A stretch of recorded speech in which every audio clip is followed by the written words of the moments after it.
For the past few years, there's been so much talk of smart cities in India, and India's Smart Cities project is well underway. But what makes a city truly smart? How do you use technology to make the whole process a lot more efficient? Well, I caught up with someone who knows the smart cities here in Berlin. Here's what he had to say.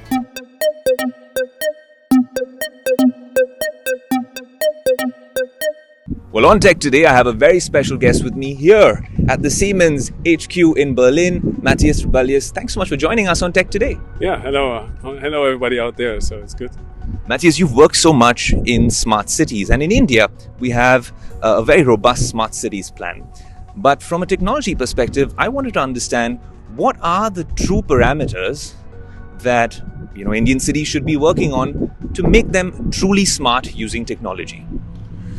If you say it's only two, a lot needs to be done, of course. But if it's two, definitely making it more digital, and then also more renewable, more sustainable. So how to do this? First of all, we need more renewable energy sources, outside the cities or inside the cities, and connect all of the assets. So we need smart metering, and then also more intelligent grid to manage the complexity and increasing complexity in the low voltage grid, especially with all the e-car charging infrastructure, and also the decentral generation that we are having. And this will provide more sustainability in cities.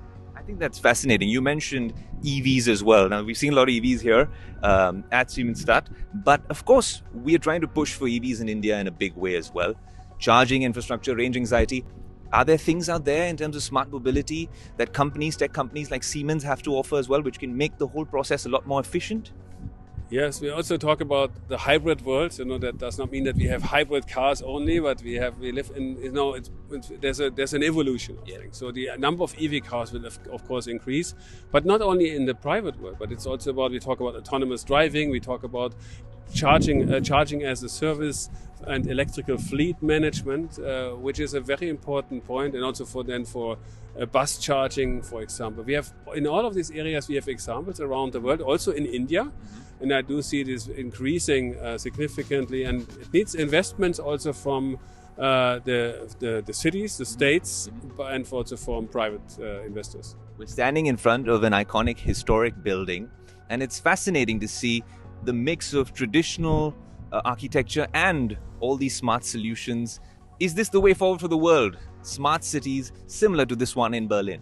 Especially here, as we are celebrating our 175th birthday of Siemens today here in Berlin at this site, and we are just about to start the refurbishment, one of the largest here in Siemensstadt, where we combine the historic legacy, which we will also preserve for the next generations, with modern technology and making it a net zero, fully sustainable campus, open also for where people live and work.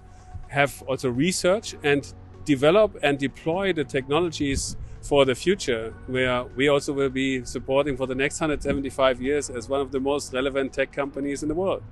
Matthias, thanks so much for speaking to us. An absolute pleasure to have you on the show. Thank you. Yeah.